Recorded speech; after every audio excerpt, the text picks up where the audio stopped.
شرعی قبضہ،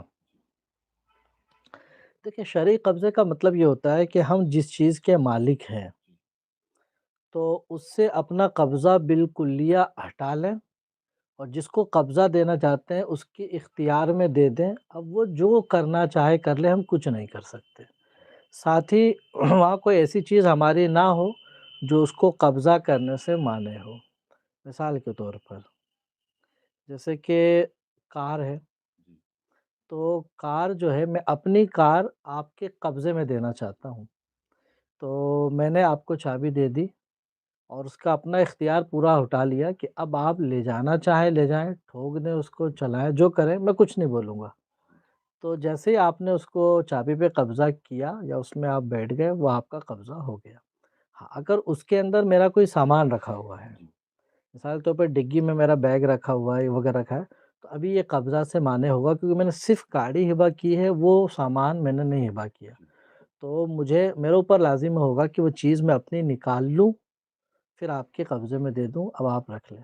اس کے بعد اگر آپ اجازت دیتے ہیں کہ حضرت آپ اپنا سامان رکھ لیں، کوئی مسئلہ نہیں ہے، تب میں رکھ سکتا ہوں۔ یعنی اپنی چیزیں ہٹا لینا اور مکمل اختیار دے دینا اس کو تصرف کا، یہ قبضہ کہلاتا ہے۔ ٹھیک ہے، واللہ تعالی اعلم۔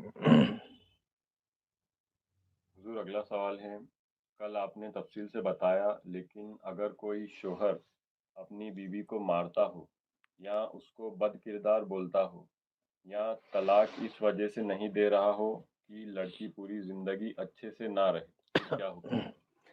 دیکھیں ایسا شخص سخت گناہ گار ہوتا ہے اور حقوق العباد میں گرفتار ہوگا، روز محشر سخت سزاؤں میں مبتلا ہو سکتا ہے۔ ہمیں حکم یہ ہوتا ہے کہ تصریح باحسان، ہے نا،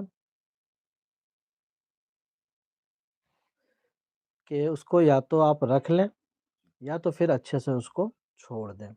اب اگر کوئی بندہ ایسا ہے کہ نہ رکھ رہا ہے، نہ ہی چھوڑ رہا ہے، نہ حقوق ادا کر رہا ہے، تو ایسی صورت میں گناہ گار ہے۔ یہ تو آخرت کا حکم ہو گیا، لیکن مسئلہ اس کی زندگی کا ہے نا، ابھی اس کا کیا کریں؟ اور شاید کل کے سوال ہے نا یہ، ہاں تو اس کا مطلب وہ جو 1 سال ناراض ہو کے بھاگ گئی تھی یا چلی گئی تھی کہ وہ مجھے طلاق دے دے، دوسرا رشتہ آئے گا، تو ایسی صورت میں نے 3 چیزیں بتا دی تھی جی کہ گھر والے بیٹھ جائیں، دوسرا یہ کہ اس پر پریشر ہو، تیسرا یہ کہ نہیں مانتا، پیسوں کے لالچ میں دے سکتا ہے تو پیسے دلائے جائیں۔ مان لیجیے کوئی طریقہ ہے نہیں، وہ دینا ہی نہیں چاہتا، تو شریعت ایسا نہیں ہے کہ اس لڑکی کو معلق رکھے گی، بلکہ اب حکم یہ ہوتا ہے کہ جس علاقے کا یہ کیس ہے وہاں کا جو قاضی شریعت ہوگا، قاضی ہمارے یہاں جو بولتے ہیں وہ نکاح پڑھانے والے کو، وہ قاضی صاحب نہیں چلیں گے۔ جی قاضی شرع جو آپ کے مقدمات کے فیصلے کرتے ہیں، آپ کو فتاوی وغیرہ دیتے ہیں، وہ یا آپ کے شہر کا بڑا عالم دین جس پر لوگ اعتماد کرتے ہوں اور مسائل شرعیہ میں ان کی طرف رجوع کرتے ہوں، وہ قاضی شرع کے پاس ہی جائیں اور اپنے مقدمہ بتائیں۔ تو پھر اب وہ کیا کرتے ہیں کہ لڑکے والوں کو یا گھر کو بلا کر پریشرائز کرتے ہیں، وہ طلاق دے تو ٹھیک ہے، اس کو تھوڑا سا ٹائم دیتے ہیں، 6 مہینہ سال بھر کا۔ اب بھی اگر وہ نہ رکھتا ہے نہ طلاق دیتا ہے تو پھر قاضی فسخ نکاح کا پیپر جاری کرتا ہے۔ جیسے ہی فسخ نکاح کا پیپر جاری کرے گا، دونوں کا نکاح ختم ہو جائے گا، یہ عدت گزار کے دوسری جگہ نکاح کر سکتی ہے۔ لیکن از خود چاہے کہ میں سال بھر تک دور رہوں، اس کے بعد نکاح فسخ ہو جائے گا، تو ایسا نہیں ہوگا، قاضی شرع کی آپ کو مدد لینی پڑے گی۔ تو یہ اس سے بہتر ہے کہ آپ ایسے یوں ٹائم گزار رہے ہیں، قاضی کے وہاں مقدمہ دائر کر دیں تاکہ جلد از جلد آپ کا یہ معاملہ طے ہو جائے۔ یہاں پر ہمارے مبارک پور میں باضابطہ یہ ہے پورا، یہ فسخ نکاح کا پورا ایک پیپر، یہ دونوں کی سائن ہوتی ہے، اور اللہ مغفرت فرمائے ہمارے مفتی معراج صاحب قبلہ کی، آمین بڑے زبردست مفتی تھے وہ، اور بڑے دبدبے کے مفتی تھے۔ جی تو وہ قاضی شرع تھے فیض آباد کے، بتاتے تھے وہ اٹھوا لیتے تھے شوہر کو گھر سے، کیسے نہیں آؤ گے، اور پھر اس کے بعد اس کو سیدھا، بہت کڑک بھی تھے الحمدللہ، اللہ نے بہت دبدبہ دیا تھا ان کو، بہت رعب تھا ان کا اپنا، تو وہ فیصلہ فرماتے تھے ایسا۔ جی حضور اگلا سوال ہے، ایک اسلامی بھائی اپنی زکوٰۃ گیہوں سے نکالنا چاہتے ہیں مگر گیہوں سے خرید کر نکالے یا جو کنٹرول میں ملتے ہیں اس سے نکال سکتے اور انہوں نے آٹو لیا ہے، ان کی ہر مہینے 10,000 پلس اماؤنٹ کٹتا ہے آٹو کا، 20 مہینے کی قسط۔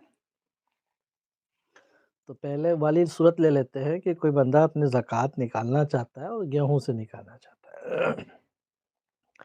تو دیکھیے زکوٰۃ میں پیسے دینا ہی ضروری نہیں ہے، آپ رقم کے علاوہ ہر وہ چیز دے سکتے ہیں جس کا مارکیٹ ویلیو ہے، اس کی مارکیٹ میں کوئی قیمت ہے۔ تو اب رہا مسئلہ کہ گیہوں خرید کر دیں یا پھر وہ جو سرکاری کنٹرول وغیرہ سے ملتا ہے ہم کو کوآپریٹو سے وہ دے دیں۔ تو دیکھیے اگر واقعی وہ گیہوں آپ کھاتے ہیں تب تو پھر آپ اسی سے ادا کر دیں، لیکن وہ ہے کہ اس کو آپ کھاتے نہیں، وہ منگاتے ہیں، اس کو بیچ دیتے ہیں، دوسرا اچھی قسم کا خرید کر لاتے ہیں، وہ کھاتے ہیں، تو پھر یہ والا دینے سے آپ کا ادا نہیں ہوگا، ہے نا؟ تو اگر آپ وہی کھاتے ہیں تو پھر وہ جتنے بھی آپ کی زکوٰۃ بن رہی ہے اتنی قیمت کا جو گیہوں کریں اور اس کو پھر آپ زکوٰۃ میں دے سکتے ہیں۔ اب رہا مسئلہ یہ کہ ان کی آٹو کی قسط جا رہی ہے 10,000 پلس کی نا، تو یہ دیکھا جائے گا کہ 10,000 پلس ان کی حاجت اصلیہ کا ہو گیا، تو جس مہینے ان کو زکوٰۃ نکال رہے ہیں تو یہ 10,000 مائنس کر لیں گے، گھر کے اخراجات مائنس کر لیں گے، اس کے بعد بھی 52.5 تولہ چاندی کے حساب سے بچتا ہے تو زکوٰۃ بنے گی، ورنہ نہیں بنے گی ان پر۔ ٹھیک ہے، واللہ تعالی عالم۔ عاقب ٹھنڈا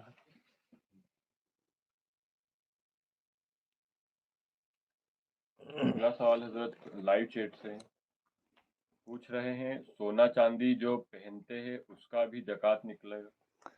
اب دیکھیں سونا چاندی پہنے یا نہ پہنے دونوں ہی اس میں زکوٰۃ نکلتی ہے، یعنی پہننے والے زیور ہوں یا استعمال نہیں کرتے ہیں، زکوٰۃ میں دونوں کو ہم کاؤنٹ کرتے ہیں، کیونکہ یہ خلقی طور پر ثمن ہے، قدرتی طور پر رب تعالیٰ نے اس کو ثمن بمعنی مال ہونے کے لیے ہی بنایا ہے۔ آپ اس کو اندر رکھ کے بھی رکھیں گے تو بھی آٹومیٹک اس کا مارکیٹ ریٹ اپ یا ڈاؤن ہوتا رہتا ہے، اس لیے اس کی زکوٰۃ آپ کو دینی پڑے گی۔ یہاں تک کہ یہ جو اتنی سی ہے اس کی کوئی وہ نہیں ہے، لیکن یہ بھی کاؤنٹ ہوگا، ٹھیک ہے نا؟ یہ 2-4 گرام کی ہے لیکن کاؤنٹ میں آئے گی یہ بھی۔ بہت خوب مفتی صاحب۔ اگلا سوال حضرت آڈیو سے، ایک مرتبہ درود شریف پڑھے۔ اللہم صلی علی سیدنا مولانا محمد وعلیہ وسلم، صلاۃ و سلام علیک یا رسول اللہ صلی اللہ علیہ وسلم۔ ایک سوال زکوٰۃ کا ابھی میرے پاس آیا تھا مسجد میں کہ جن پیسوں کی ہم نے پچھلے سال زکوٰۃ نکال دی ہے، کیا اب اس سال بھی وہ پیسے ہیں تو اس کی زکوٰۃ پھر نکلے گی، یا پیسہ وہ ڈبل ہو چکا ہے؟ جیسے کہ 3 لاکھ تھے تو 3 لاکھ کی پچھلے سال زکوٰۃ نکالی ہے، اس سال وہ بڑھ کر 6 لاکھ ہو چکے ہیں، تو پچھلے سال جو 3 لاکھ نکال چکے ہیں اس کو مائنس کر کے اب 3 لاکھ کی نکالنا ہے یا ٹوٹل کی؟ تو دیکھیں ٹوٹل اماؤنٹ آپ کے پاس جتنا بچتا ہے اس سب کی آپ کو ٹوٹل کر کے زکوٰۃ نکالنی ہے، حاجت مائنس کرنے کے بعد، ایسا نہیں کہ جتنے حصے کا آپ نکال دیے اتنا۔ اسی طرح یہ بار بار سوال ایک بار آ رہا ہے سونے کا کہ سونا 7.5 تولہ سے کم ہے، یہ 7.5 تولہ جو نصاب ہے، تو کسی کے پاس 12 تولہ ہے تو 12 تولہ کی نکالیں، 7.5 مائنس کرنے کے بعد جتنا بچ رہا اتنے کی نکالیں یا ٹوٹل 12 کی نکالیں۔ تو اس صورت میں یاد رکھیں 7.5 سے جیسے اوپر ہوا ہے نصاب کو پہنچ رہا ہے، اب جتنا بھی ہوگا نا وہ ٹوٹل آپ کو نکالنا ہے زکوٰۃ اس کی، ہے نا؟ ایسا نہیں ہے کہ وہ اتنا حصہ مائنس کریں گے 7.5 یا 52 اس کے بعد جو زیادہ اس کو نکالیں، ایسا نہیں۔ ٹھیک ہے، واللہ تعالیٰ۔ میرا سوال یہ بھی کہ آج کل جو سونا اور چاندی کی قیمت، جیسے چاندی 1 کلو 60 یا 70 ہزار روپے کا ہے اور سونا آج کی تاریخ میں 56 ہزار کے آس پاس جا رہا ہے 10 گرام 10 گرام 1 تولہ، تو 1 تولہ ہی 52.5 سے زیادہ ہو رہا ہے، تو اس پہ بھی کیا اس میں اگر صرف سونا ہے آپ کے پاس، چاندی کچھ نہیں ہے، پیسہ کچھ نہیں ہے، تو پھر آپ مالک نصاب نہیں ہے، اگرچہ اس کی کتنے بھی قیمت پہنچے، یہاں تک کہ کسی بندے کے پاس 7 تولہ سونا ہو لیکن چاندی کچھ نہیں ہے، کیش کچھ نہیں بیچارے کے پاس، اور نہ ہی کسی کو اس نے قرض دے رکھا ہے، بالکل جو کچھ ہے بس یہی ہے، تو مالک نصاب نہیں ہے۔ اگر کیش ہے تو پھر ملا کے کیش ہے ملا لے گا، یہاں تک کہ اس کے پاس یہ 2 گرام کا یہ ہے، اب فوراً یہ برابر بھی ہوا نا، تو ابھی کیونکہ یہ حاجت سے زائد ہے یہ، تو فوراً اس کا مارکیٹ ریٹ نکال لیں گے، 7.5 کا مارکیٹ نکال لیں گے، دونوں کو جوڑ کے نکال لیں گے۔ اسی طرح سے آپ کے پاس مان لیجئے 5,000 روپے بھی بینک میں جمع ہے، اس کا مطلب وہ حاجت سے زیادہ ہے تبھی تو بینک میں جمع ہے، تو پھر اب وہ ہو جائے گا۔ اور عموماً ایسا ہوتا ہے، ایسا بہت کم ہی لوگ ایسے ہوں گے جس کے 1,000 2,000 بینک میں نہ پڑے ہوں، سبھی کے 1000 2000 تو بینک میں انسان رکھ ہی رکھتا ہے، تو ہاں جی، پھر ہاں، تو پھر جیسے ہی یہ آپ کے پاس تھوڑا بہت سونا ہوگا تو نصاب کو تو پہنچا ہی دے گا وہ۔ شکریہ۔ ماشاء اللہ حضرت۔ اگلا سوال لیتے ہیں۔ حضرت ہم جہاں رہتے ہیں تو مسلمان لوگ غیر لوگوں کو افطاری اور تراویح پر جو بھی میٹھا بنتا ہے غیر لوگوں کو دیتے ہیں، ان کو کھلانا کیسا ہے؟ دیکھیے حدیث پاک میں آتا ہے کہ چاہیے کہ تمہارا مال نیک اور پرہیزگار لوگ ہی کھائیں کہ اس کی ہاں برکتیں جی، ملیں، لیکن اب آپ کا مال ہے، اب آپ کسی کو بھی کھلانا چاہتے ہیں تو کھلائیں، لیکن پھر اس کا جو نقصان ہوگا وہ ہم سے نہ کہیں، ہے نا؟ کہ آپ جیسے ایک اینیمل ہے، اس کو آپ کتنا بھی دودھ پلا لیں لیکن موقع لگے گا تو وہ آپ اپنا اثر دکھائے گا وہ، تو اسی طرح سے ہے، ان کو موقع لگے گا تو اپنا اثر دکھائیں گے، تو اس لیے عافیت اس میں ہے۔ ہاں کہیں کہیں ایسا ماحول ہے کہ صرف آپ اس لیے کرتے ہیں تاکہ ایک رواداری بنی رہے، وقت مصیبت آپ کی تھوڑی رعایت ہو جائے، جی۔ اس طرح سے ماحول بنانے کے لیے تھوڑا بہت دیتے ہیں تو ٹھیک ہے، باقی دلی میلان بنانے کے لیے آج کے ڈیٹ میں تو رہنے دیں۔ اگلا سوال حضور لیتے ہیں۔ پوچھ رہے ہیں حضرت جی، مجھے چمگادڑوں کا آنا گھروں میں ٹھیک نہیں ہوتا ہے، اور ہمارے گھر میں مغرب کے بعد رات میں آ رہی ہے، اور رمضان والا مہینہ چل رہا ہے، عبادت بھی ہو رہی ہے، قرآن کی تلاوت بھی ہو رہی ہے، پر پھر بھی کیوں آ رہی ہے؟ ایسا کیوں ہو رہا ہے؟ کیا کرنا چاہیے؟ یہ سوال یہاں پوچھنے کی وجہ اسی کے روک لیتے ہیں، اس سے پوچھ لیا جائے بھائی کیا پریشانی ہے آپ کی، کیوں آ رہی ہیں آپ؟ اصل میں چمگادڑ کو ہم سمجھتے ہیں تھوڑا سا منحوس جانور، جی، کہ اس کا آنے کا خاص طور سے اس کو جو ہے نا وہ ڈراونے جانور میں سے لیتے ہیں، ہے نا؟ اس کی وجہ یہ ہے کہ جو انڈسٹری بنی ہوئی ہے فلموں کی، اس میں دکھایا گیا اس طرح کے کہ پرانی چیز ہوتی ہے چمگادڑ بھاگتے، تو انسان سمجھتا ہے کہ بھوت پریت کے اثرات سے یہ چیزیں ہیں، جی، حالانکہ ایسا نہیں ہے، یہ بھی اللہ کے مخلوق میں سے ایک مخلوق ہے، ممکن ہے کہ وہ جنگلوں میں رہتی ہے لیکن بھٹک گئی ادھر آ گئی ہے، اب وہ آپ کا گھر سمجھ میں آ رہا تو اسی میں آ رہی ہے چلی جا رہی ہے، تو اس سے یہ سمجھ لینا کہ کوئی آفت کا سائن ہے، کوئی مصیبت کا سائن ہے، تو ایسا کچھ نہیں ہے۔ اور آپ کو بتائیں چمگادڑ کے حوالے سے، چمگادڑ ایسا پرندہ ہے جس کا پیشاب پاک ہے، اور چمگادڑ ایسا پرندہ ہے جو انڈے نہیں دیتا، اس کو پریگنینسی ہوتی ہے، پھر بچے ہوتے ہیں، میمن۔ اب آپ سوچیں، اور یہ ایک ایسا جانور ہے جو الٹا لٹک کے سوتا ہے، مطلب قدرت خدا کی دیکھیں آپ، دن بھر ہاں جی، مطلب دن بھر الٹا لٹک کے سوئے گا اور رات میں وہ جا کے اپنا سارے کام کرے گا، اور اتنا سا دکھتا ہے، اور جب پنکھ پھیلاتا ہے تو اچھا خاصا سائز بن جاتا ہے اس کا، جی، یہ سب قدرت الہیہ ہے یہ، اور اللہ کی عظیم شاہکار میں سے ایک عظیم مخلوق ہے یہ۔ ماشاء اللہ مفتی صاحب۔ اگلا سوال لیتے ہیں۔ اچھا کسی کوئی پوچھ لے بھائی یہ اس کا پیشاب پاک ہونے کا مطلب کیا، مطلب ہمیں کیا فائدہ ہو رہا ہے؟ دیکھیں آپ کو فائدہ یہ ہو رہا ہے، اصل میں چمگادڑ کی عادت ہمارے فقہا نے یہ لکھی ہے کہ وہ جب اڑتا ہے نا جی، تو اڑنے کے دوران ہی کثرت سے قطرہ کرتے رہتا ہے، جی، اب اگر اس کا پیشاب ناپاک کے ضمن میں آ جائے، غلیظہ خفیفہ میں آتا تو آپ پریشان ہو جاتے نا، کیونکہ آپ اس پہ بین تو نہیں لگا سکتے، جی، وہ تو آیا اس نے اپنا کام کر دیا، لیکن آپ پریشان ہو گئے، تو شریعت حرج سے ہر جگہ بچاتی ہے، تو حرج سے بچانے کے لیے جو یہ حکم دے دیا گیا ہے کہ وہ پاک ہے، تاکہ بندہ بار بار طہارت کے مسئلے میں حرج میں نہ پڑ جائے، ٹھیک ہے، واللہ تعالی اعلم۔ اگلا سوال لیتے ہیں حضرت۔ میرا سوال پوچھ رہے ہیں، میرا سوال ہے کہ بیوی یا شوہر کو بیٹو یا میرا بچہ کہنا کیسا ہے؟ کیا اس سے نکاح میں کوئی فرق پڑتا ہے؟ یہ اب ٹرینڈ چل گیا ہے وہ میرا سونا میرا بابو کر کے، خیر دیکھیں یہ محبت کے الفاظ ہیں، تو اس بہتر یہ ہے کہ تھوڑا سا اور اوپر لیول میں آ کے بات کریں، بابو اس کو بیٹا وغیرہ نہ بنائیں، ہے نا، بیٹے کا درجہ بہت نیچے ہوتا ہے تو اس کے علاوہ دوسرے مناسب الفاظ استعمال کریں، ہاں یہ ضرور حدیث پاک میں ہے کہ آپ محبت کے ناموں سے ان کو یاد کریں اصل نام کے علاوہ، جیسے نبی پاک صلی اللہ تعالیٰ علیہ وسلم، حضرت عائشہ صدیقہ رضی اللہ تعالیٰ عنہ کو حمیرہ کے نام سے یاد فرماتے تھے، تو یہ ان کے پیار کا نام تھا اور ان سے حمیرہ سے پکارتے تھے، وہ خوش بھی ہوتی تھیں۔ تو اس طرح سے آپ بھی اگر کوئی پیار کا نام بنانا چاہیں تو بنا سکتے ہیں، ٹھیک ہے نا؟ تو باقی تھوڑا اس سے اوپر اٹھ کے بنائیں گے۔ اگلا سوال حضرت آڈیو ہے، شامل کرنا چاہوں گا۔ سوال اور تھا یہ جو چھوٹی چھوٹی چیٹیاں ہوتی ہیں یہ کہیں آ جاتی ہیں تو ہم لوگ ان کو مار دیتے ہیں، تو بہت سے لوگ کہتے ہیں ان کو مارنا نہیں چاہیے، ان کے مارنے سے آپ کے رزق میں برکت چلی جاتی ہے، بہت ساری باتیں ہوتی ہیں، کیا حکم ہے ان کا؟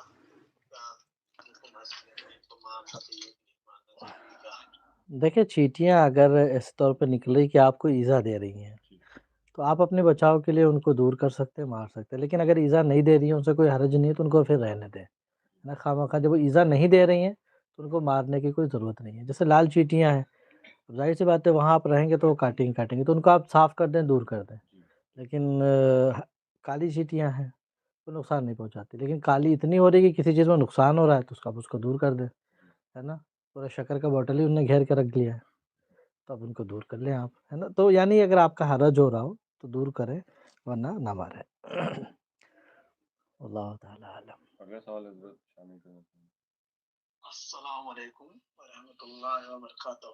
مفتی صاحب سوال یہ ہے کہ جیسے رمضان کا مہینہ ہے تو فجر کی اذان سے اور مغرب کے اذان تک کا سب لوگ بہت احترام میں رہتے ہیں، گناہوں سے بچتے ہیں، اور جیسے ہی رات ہوتی ہے کوئی لوگ گروپ میں ہنسی مذاق کر رہے ہیں، گالی گلوچ ہو رہی ہے، کوئی کیرم وغیرہ کھیل رہا ہے، کوئی مطلب کچھ بھی مطلب ہنسی مذاق ہو رہی ہے گروپ میں، گالی گلوچ ہر طرح سے، تو کہتے ہیں بس روزہ کا فجر سے مغرب تک ہے اور اب رات ہو گئی، اب اگر ہم ہنسی مذاق کریں گے، گالی گلوچ کریں گے تو گناہ کم پڑے گا۔ دیکھیے وہ خود ہی کہہ رہے ہیں گناہ کم پڑے گا، یعنی پڑے گا گناہ، ہے نا؟ تو آپ کا اعتراف تو ہے ہی ہے۔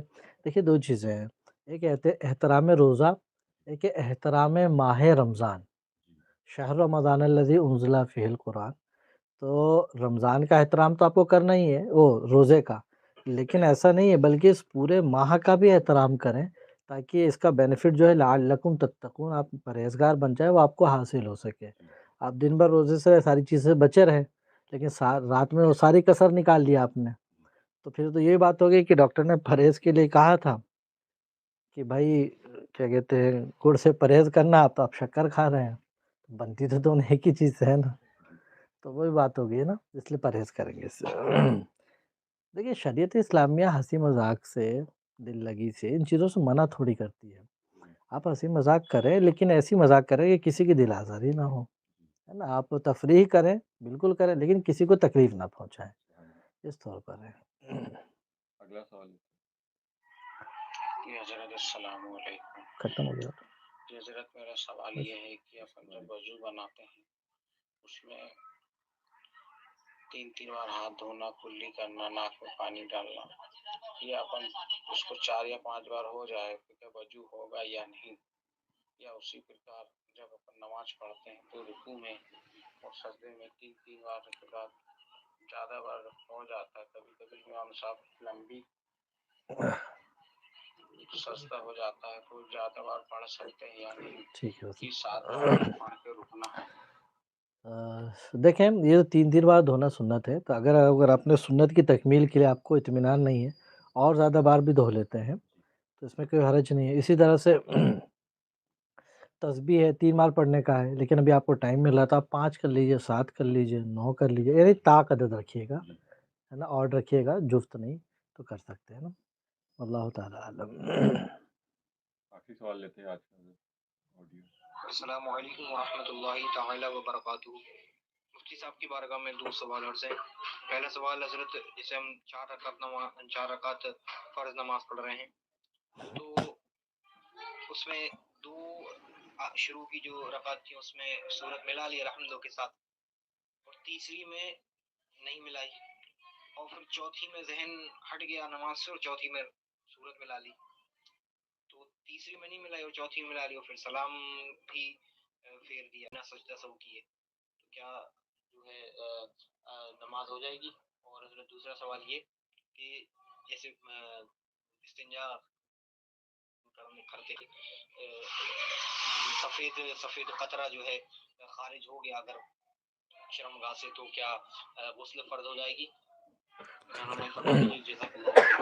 دیکھیں 4 رکعت جو فرض نماز ہوتی ہے تو اس کے صرف 2 ابتدائی جو 2 رکعتیں ہوتی ہیں اس میں الحمد کے ساتھ سورت ملانا یہ واجب ہے، باقی پیچھے کی جو 2 رکعتیں ہیں اس میں قرات یا سورت یہ واجب نہیں ہے، تو اگر آپ نے تیسری میں الحمد کے ساتھ سورت نہیں ملائی ہے تو سجدہ واجب ہوا ہی نہیں ہے، آپ اپنی نماز ادا کر لی آپ نے بغیر سجدہ سہو کے، نماز تو ہو چکی ہے۔ باقی رہا آپ کا دوسرا مسئلہ، تو کل ہمارے لائیو چیٹ میں ہم کل سیشن میں اس کو ڈسکس کیا ہے، اگر سنے ہوتے تو فائدہ ہوتا۔ بہرحال اس سے کیا ہے غسل واجب نہیں ہوتا ہے، یہ ودی کہلاتے ہیں، اور ودی سے کیا ہے صرف اور صرف وضو ٹوٹتا ہے، اگر منی بھی نکل گئی ہے تو بغیر شہوت کے ہے، بغیر شہوت کے غسل واجب نہیں ہے، صرف وضو ٹوٹے گا، وضو بنا کے نماز پڑھ لیں، واللہ تعالی عالم۔ ناظرین آج کے سوال پورے ہوئے، اللہ سے دعا ہے کہ اللہ ہمیں سمجھنے اور عمل کی توفیق عطا فرمائے، اور اللہ مفتی صاحب کے علم اور عمر میں برکت عطا فرمائے۔ ناظرین کل ہمارے پروگرام نور رمضان کا آف رہے گا، انشاءاللہ ہم پرسوں پھر ملاقات کریں گے، جب تک کے لیے اپنا دھیان رکھیے۔ السلام علیکم ورحمۃ اللہ وبرکاتہ۔ وعلیکم السلام۔